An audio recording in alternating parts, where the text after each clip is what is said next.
And now we have with us a jack of all trades entertainment thespian who is now a political vlogger making waves online with his viral no mincing of words content. Who is Jourdan Sebastian? And why did he throw his hat into political vlogging? So he's known as the Dreamer Online. Welcome, Jourdan Sebastian. Hi, attorney. So Jourdan, you were a producer before, writer, director, filmmaker, actor. So lahat na. Bakit ka napunta sa political vlogging? Well, in fairness to me naman, nung college ako, political economy na talaga yung course ko. Where did you go to Sa University of Asia and the Pacific. UANP. Okay, we're pareho pala tayo. I did management, yeah. Yun, so there was a political economy course. Yun talaga yung love ko from before pa.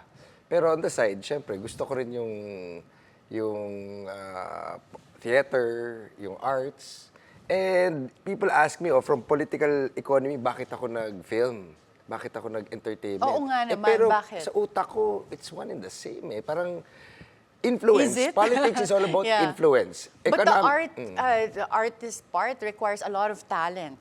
So, dati ka pa bang may talent for acting? Alam ko pagkalabas pa lang ng sa mundo, galing sa sinampupunan ng nanay ko, talagang bibo na ako, talagang expressive na ako, talagang creative na yung utak ko, malikot talaga. Yeah. But it's nice that you took up, a degree like political economy. So, you have that apart from your talent. So, dati ka pa mahilig sa politics, kaya political vlogging ngayon. Pero bakit ngayon lang? Ngayon lang, sa totoo lang, naimbita lang ako eh. Kumbaga, kilala lang ako ng mga tao na makulit. Tapos, they believe in me as a very expressive and opinionated person. So, I gave it a try. I think it was with, they asked me to comment about Manong Chavit. Tapos yun, maganda yung nagawa ko eh. Tinawag ko siyang mayaman na gago. Para napansin ni Manong, inimbita pa ako ni Manong Chavit sa campaign niya. Kaso nga lang yun, nagkasakit and he's now recovering and he stopped running. Yeah. So, what is your main platform? Are you on Facebook, TikTok, YouTube? Where can people find you? Para din sa mga hindi pa nakita yung mga vlogs. I'm part of a group called Peanut Gallery Media Network. Kumbaga, they're an up-and-coming group rin. And there's several of us na mga news, how do you call it ba? News vlogging ba? Ano ba tawag doon? Well, hindi ako masyadong familiar. My world is really film and advocacy sa probinsya. So ito ngayon lang ako talaga napapasok at naiimbita ng katulad nito. Parang napansin nyo nga ako salamat na napansin nyo ako. And in your current profession, nagtatrabaho ka pa rin full-time sa film, and do you have ongoing projects right now? Yeah, I would say I have ongoing projects. Pero ito ngayon, I've been also recently, naimbita ako mag-advertising from after the pandemic. So I work with an advertising agency rin. Creative disruptor tawag nila sa akin. Pampagulo lang, pampakulit. So, yeah, I still do. And then I have some film projects, medyo, in development. May mga malalaking artista involved. Hindi ko lang makwento ngayon. Pero very... May pa kayo? Nasa NDA, non-disclosure agreement stages. And meron ka rin ba mga tinutulungan na politicians for their campaign this 2025?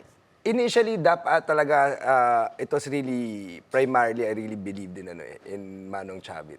Kumbaga, there was a time na I really backed him up. In fact, kung titingnan niyo yung Facebook page niya, ako yung nagbibigay ng raffle niya with another co-host, si CJ Hero. Pero when he backed out, ito ngayon, parang right now, I think you noticed me because I said something about, what's his name? Si Kuya? Si Jimmy. Attorney Jimmy Bondok. Si Attorney Jimmy Bondok. Si Senator. Yan. Ako, naniniwala ako dyan. I mean, I believe, there were things that I said about it and I sincerely believe in it. Well, you also call yourself the dreamer, and you're also known in some of your blogs as a conspiracy epiphanist. Bakit dreamer and conspiracy epiphanist? Okay, yung dreamer, I've always been a dreamer in a sense that everything that I've always dreamt of, yung aspired for, I always go for it. And a lot of it has transpired from films to advocacies to businesses. Nangyayari siya. And I also came out with a spoken word called the Dreamer's Manifesto. Kaya ang tawag sa akin ng mga kaibigan ko ng mga artist spoken word, the Dreamer. Tapos yun na, ano na yun. And sometimes I really do. Parang ako naniniwala ako, dreams are also a dimension where the divine talks to us. And that happens to me And sometimes. if you can manifest it, it can potentially happen. Yes, yes. And what is the, why naman conspiracy epiphanist? Ano ko parang I would say I always question what's out there. And sometimes there are, I believe, especially at this time and age, maraming conspiracy theories, maraming fake news. Pero some of them, kahit na babrand na natin na fake or conspiracy, parang meron naman talagang katotohanan. So, May pinanggagalingan. oo, may pinanggagalingan So meron ka na bang naisip na conspiracy na yung pala totoo? Meaning pagka-uncover, later on you found out that it was true? Yung conspiracy against those that were against the vaccines, may mga ganon. Or You ako, mean na meron talagang side effects yung vaccines? ako, naniniwala ako that it was rushed and all of this and people were being stopped from taking it and then I explored it talagang there was, I mean, up to now, I mean, there are like, we're realizing more and more how it was rushed, how it was and those are the kinds of... Nagpa-vaccine ka ba? Nagpa-vaccine ako, oo. Only because of compliance. Yeah. Para kung ako lang pipilitin, akong tatanungin, napilitan lang talaga ako. Oo, kasi hindi ka makakapagtrabaho kapag Oo wala. nga. Or travel. Or Bawal travel, din. oo. Yeah. Even restaurants, bawal ka pumasok, di ba? Exactly. Oo. And your vlog last December criticized VP Sara and that went viral. Oh, yeah. Can we get an idea as to what was your opinion on VP Sara and that caused you to create that vlog? Actually, medyo nagkaroon ako ng mga dyan. First time ko na nagkaroon ng experience sa online na may nagme-message sa akin at nagagalit na galit. Tsaka bashing I'm sure may nadaanan ka na rin ng mga ganun. Oh, of course, I went through the impeachment. Marami na rin ako pinagdaanan. So ako ngayon ko lang na-experience. Ako naman, sa totoo lang I love the Dutertes. I love them. Kumbaga, I was pro-Digong. And ako, I believe that Sara is yun. Sara is, kumbaga, nako, sige, sasabihin ko na. Ako feeling ko kasi si Sara, sa totoo lang, for me, she entered this national game o national elections na medyo bagita pa. Yun yung very, very humble opinion ko. Kumbaga, para sa akin, I believe nga, yung tatay niya, sinabihan siya, in-advise siya Yung mga people around her in Davao advised her na not to run muna. Magdahan-dahan ka muna. And andun ako and nakikita ko rin all the kumbaga na dinadaanan niyang persecution ngayon could have been prevented kung sinuportahan niya yung gusto ng tatay niya. Which is what? Which is for me, it wasn't supposed to be Sara Duterte. It was supposed to be Bongo or Bato. So you would think that dapat nag-national, kung vice president, dapat mas okay kung si Bongo or Bato. For me, for me. Yeah. Kasi at that time, Sara was the mayor, di ba? Before she ran for and it was just her first, second term. Hindi pa completed, hindi pa tapos na tapos, di ba? Kumbaga, and para sa akin, opinion ko ulit. When she was a mayor, I didn't really felt na she did anything beyond what her father did and established for Davao. Yeah. Kumbaga, she's still riding on the laurels of her father, and yet, hindi naman siya umano. Kumbaga, hindi naman siya nakalamang dun sa ginawa ng tatay niya. You get what I'm saying? I'm not saying she's a bad mayor, pero yung tatay niya kasi was known to establishing the peace, order, prosperity of Davao. And what she was able to do was maintain it. Not really improve on it. Not really, there was nothing really I can say, ang galing-galing ni Sara Duterte. For her to already deserve this position. But she's popular, she's the daughter, she's this very, kumbaga, character-filled. And well, because you also think about conspiracies, yung mga nangyari in the past months, like the OVP budget hearings, the Quadcom hearings, and also now the impeachment, do you think merong conspiracy to do a demolition job against VP Sara? Para sa akin, obvious naman yun. I mean, hindi allegedly, gagawa ganun na. Di umano, ha? Para sa akin, I mean, it's like a given naman, di ba? That's what happened with Binay. That's what happened with, who else? Even the time, even before, after Binay, di ba? With whoever is talagang leading in the polls and whoever seated, nagkakabanggaan talaga kung sino yung gusto nilang tirahin, talagang papabagsakin nila. And obvious, I mean, para sa akin sobrang obvious sa akin. So hindi conspiracy theory, talaga outright conspiracy? Outright na yun, alam ng lahat na yun. Ayaw nila lang sabihin kasi nga, kumbaga, it's still working along the landscape of what's pwede naman or hindi. Like example, yung impeachment, pwede naman talaga impeach eh.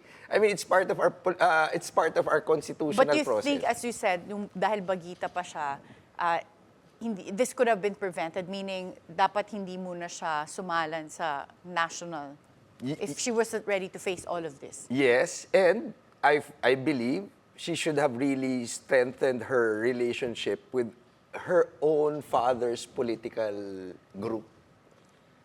Diba? When we look back at how she won, it wasn't really because of an integration with her father's group. It was an integration with the Marcoses. Doon lang niya nakilala. And as we see in some videos, in some, kumbaga, pictures, nung campaign period, talagang close na close silang lahat, di ba? Unity team. Oo, unity team. At saka pati hanggang pati kay House Speaker, hanggang kaila, alam ko lang, nakikita ko lang video na hindi sila masyadong close, si Lisa Araneta Marcos eh. Di ba? Pero meron ako nakitang picture, parang gumaganon-ganon pa sila ni Martin Romualdez eh, di ba? Close na close, pero yung si Lisa parang malayo, parang may ganon eh. So, nakita ko lang na si Sara, she was in over her head. Kumbaga, nagsiswimming sa lalim na para feeling ko hindi pa talaga siya ready. And what are your stand in current issues like, for example, ayuda? Yan, maganda yan. Ayudanomics 101. Okay. Ako yung ayuda para sa akin, by the very word, it's good. It's good. By the very word, tulong yan, assistance yan eh. Di ba? You don't think it's pork barrel? Yan, sandali lang. Ikaw naman, okay, sige.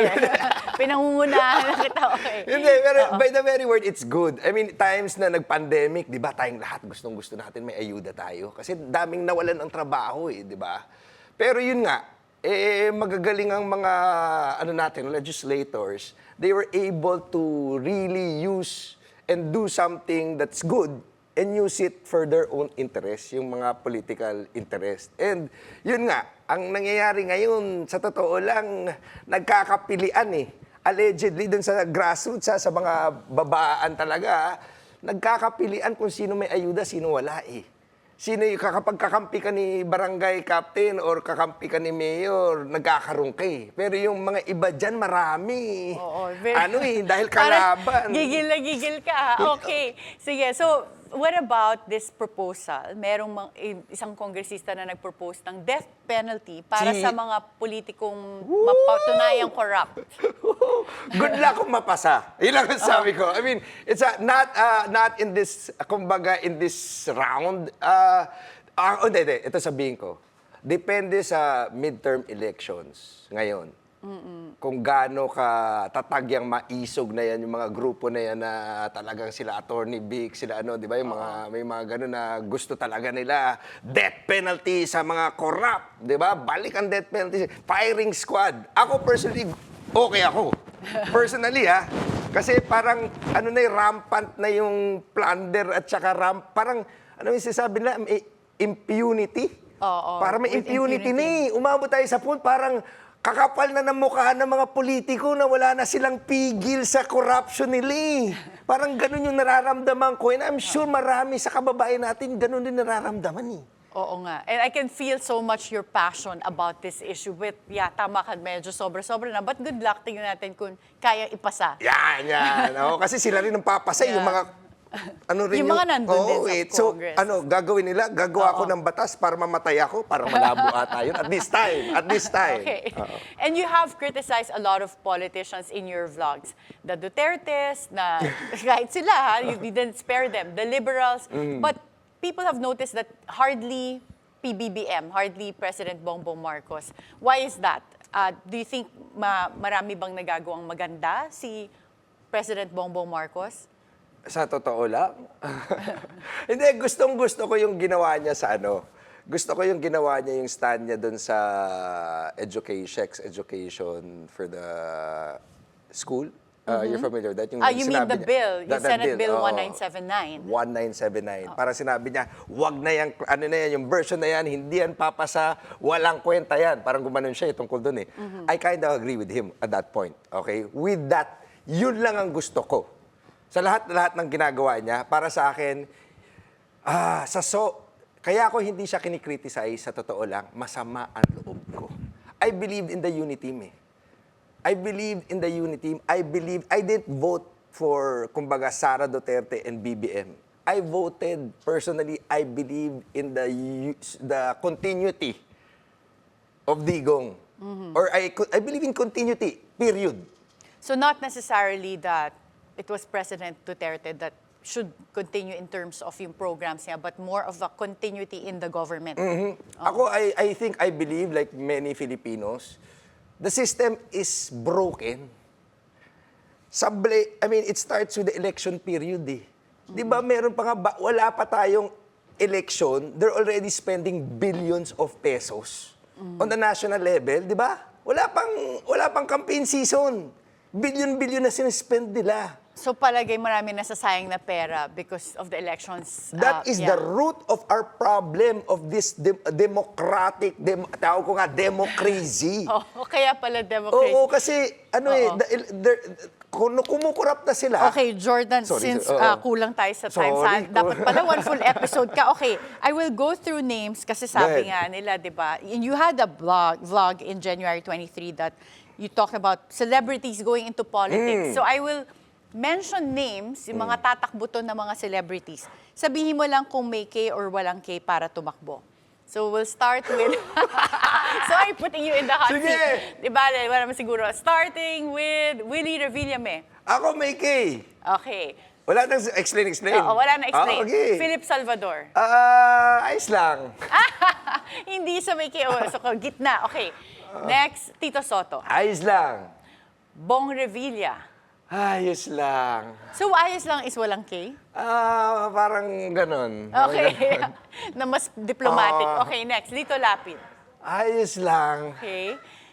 Jimmy Bondo. Yan. Okay ako dyan. Nag-attorney. Yun lang naman yung gusto ko sabihin. Na kailangan... Para yung mga artista naman na nag-celebrity, may platform na kayo, mag-aral naman kayo. But Willie Revillame, wala pa siya, sabi niya, wala pa siyang platform. Yun nga Parang, so, may K or walang K? Wala Okay. Akala ko kanina masyado. sabi mo may K Oo, kasi para sa akin, ang artista, yung pro thing about the artista is, na nasabi ko sa vlog ko, sila yung may pulso sa bayan I think Willie naman is a very intelligent businessman. Na at the same time, may pulso na sa masa. Okay. And that's what we need naman. Sige. Let's look at the next picture. Dan Fernandez. Yan, okay ako dyan, kay Richard. Okay, so Bakit kaya? Bakit kaya okay ako kay Richard? Next. Okay, Richard Gomez. Arjo, sige na lang. Give him a break. Bago pa naman, tingnan natin. Tignan natin. Okay. Arjo, Next. Arjo Atayde. Ayan. Si Arjo, yan nga So with Arjo kanina, sorry, may K or wala? Pwede, pagbigyan natin. Tingnan natin. Okay. Tingnan natin. Isko Moreno. Isko, yan talagang, na yan season na yan So, okay. So may K? May K naman yan. Okay. Next, Victor Neri. Actually, businessman yan si Victor Neri. Pwede. Okay. Ashley Luis Manzano. Luis Manzano, ako mas trip ko siya maging host. Yun lang masasabi ko. Okay lang ba yan? Ang bait eh, no? Oo. Ang dami ko na kasing kaaway. Ayoko na masyadong Dapat hindi ka na siguro naman ma-affect sa pag na-bash ka dyan, di ba? Thank you so much, Jourdan Sebastian. Kulang pa Thank you, yung Atty. time. Sana next time we'll just have you back. All right, okay? all right, all right. Thank you so much. Thank you.